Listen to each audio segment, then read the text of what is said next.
어머니 아버님께서 애에게 화를 내시면 애가 나가서 똑같은 방식으로 화를 냅니다. 요즘 애들이 꿈이 없다는 거예요. 이 진로에 대해서 생각하는 것이 달라요. 아빠, 세상에서 우리 담탱이 제일 싫어, 이런 말을 하는 거예요. 무엇을 원했을까요? 자기 말에 공감해 주길 원했던 거죠. 말대꾸하지 마! 얌전해라, 말대꾸하면 안 된다 해가지고 자기가 문제가 닥쳤을 때 해소하지를 못해요. 학교 폭력의 그 폭력성을 줄이기 위한 방법 4가지를 알아보도록 하겠습니다.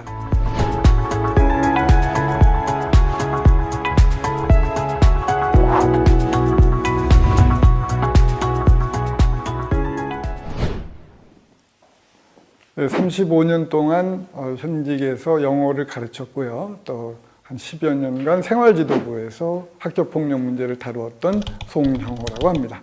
네, 오늘은 학교폭력의 그 폭력성을 줄이기 위한 방법 4가지를 알아보도록 하겠습니다. 자녀와의 진로 갈등에 대해서 살펴보고요. 공감을 해줄 것인가, 판단해 줄 것인가, 구별하는 법, 아이에게 부모가 전달할 것이 있을 때 제대로 화내시는 방법, 아이들에게 자기 표현을 제대로 하는 방법 4가지에 대해서 말씀을 드리도록 하겠습니다. 우선 부모와 자녀 간의 진로 갈등이 있을 때 이를 해결하는 방법을 알아보도록 하겠습니다. 요즘 어른들이 당황을 하시는 게 요즘 애들이 꿈이 없다는 거예요. 담임교사로서 애들 진로 조사를 하는데 애들이 한 30% 내지 40%는 꿈이 없는데 자꾸 꿈을 써내려니까 당황스럽다 이런 말을 하거든요. 제 나이 때는 직업을 갖지 못하면 먹고 사는 것 자체가 힘든 시대였습니다. 그러나 지금은 애들이 중학생들도 알바를 해요. 지하철 앞에서 전단지 돌리는 알바를 하면 한두 시간 하고도 몇만 원을 벌거든요. 이런 체험들이 있어서 직업에 대한 절실한 그런 것이 저희들만큼 이게 없습니다. 세대 간에 이 진로에 대해서 생각하는 것이 달라요. 근데 이걸 자꾸 이제 부모님께서 강요를 하시다 보면 아이와 틀어지게 됩니다. 부모님께서 이러저런 이유로 너 이거 안 돼. 이 직업은 안 좋은 거야 라고 했을 때 표면상으로 이제 수긍을 합니다. 아이들이 무섭습니다. 얘네들이 부모에게 복수를 해요. 어떻게 복수를 하냐? 부모님이 좋아하시는 걸 안 하는 방법으로 복수를 해요. 소위 문제아들의 문제 행동으로 나타납니다. 학부모하고 상담을 하는데 우리 아이가 학교에서 점심시간에 싸움을 내서 상대방의 뼈를 부러뜨려서 학교폭력으로 퇴학을 맞을 위기에 있다.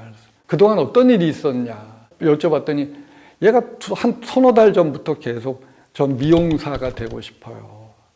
부모님은 당황하시는 겁니다.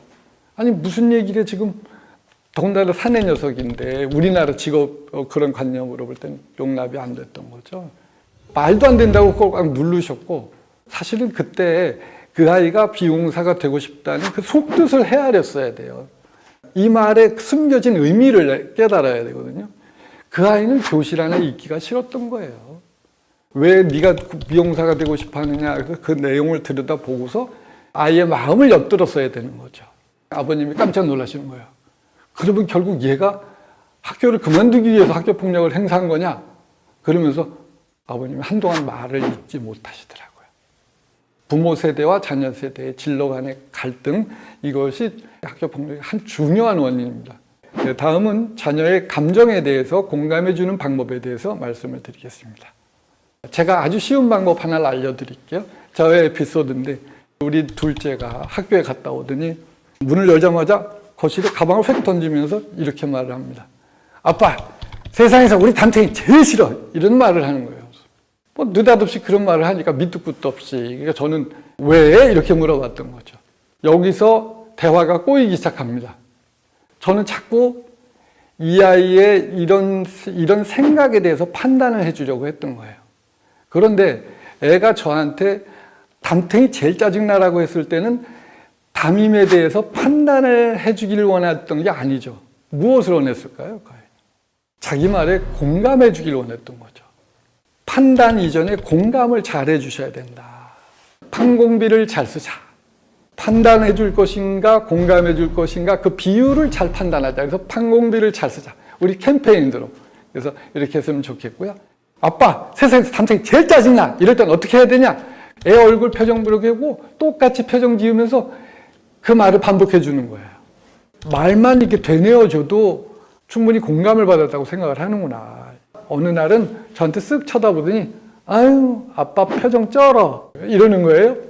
아 이제 아빠에게 심리적인 거리를 이제 별로 느끼질 않는구나. 어른들의 사명은 뭐냐? 쩌는 표정을 잘 짓자. 그래서 아이와 공감을 잘 해주자. 그러면 무서운 사춘기도 그렇게 무섭지 않게 이겨내실 수 있을 겁니다. 아이에게 맨날 공감만 해줄 수는 없죠. 화나셨을 땐 화를 표현을 하셔야 되는데 제대로 화내는 법에 대해서 말씀을 드리겠습니다. 아이 메시지라고 해서 아빠의 마음, 엄마의 마음을 표현을 해줘야 돼요. 감정을 표현하는 거거든요. 그래서 이렇게 하세요. 네가 뭐뭐 하면 내 마음이 뭐뭐해. 왜냐하면 난. 이렇게 표현을. 다시 한번 시작. 네가 뭐뭐 하면 내 마음이 뭐뭐해. 왜냐하면 난. 이렇게 표현을 해주세요. 그러면 화가 제대로 충분히 전달됩니다.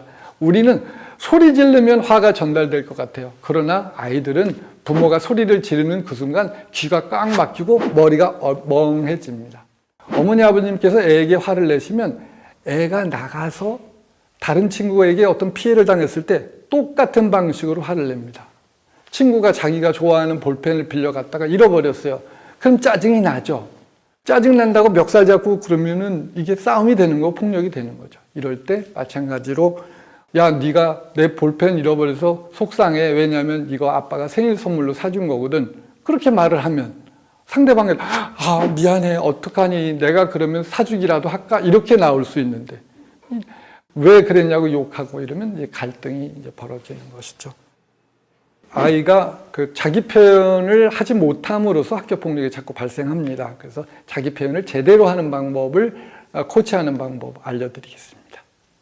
제가 버스를 타고 우연히 가다가 어떤 어머니가 딸내미하고 무슨 대화 도중에 갑자기 말대꾸하지 마! 이래가지고 제가 깜짝 놀랐어요. 저는 이 말대꾸 하지 말라는 이 우리나라 어른들의 이것이 과연 옳은가? 말대꾸 하지 말라는 말이 이 어떤 말하고 일맥상통하냐면 얌전해라는 말하고 상통해요. 얌전해라, 말대꾸하면 안 된다 해가지고 자기가 문제가 닥쳤을 때 그것을 해소하지를 못해요. 어머니 아버님께서 좀 하더라도 말대꾸를 적절한 방법으로 하는 방법을 하시면 좋겠습니다. 폭력성을 줄이는 방법에 대해서 알아봤습니다. 이런 부분에 대한 연구가 우리 사회가 굉장히 좀 더딘 상황입니다. 왜냐하면 워낙 강력한 체벌이라는 훈육수단이 불과 몇 년 전까지도 우리 사회가 통용이 되고 있었거든요. 저희 교사들도 그동안 이렇게 아이들과 소통에 대해서 연구할 필요성이 별로 없었던 겁니다. 왜냐하면 매가 허용되는 사회였기 때문에 아이들의 소중하다는 입장에서 이렇게 우리가 노력을 기울여야 되겠습니다.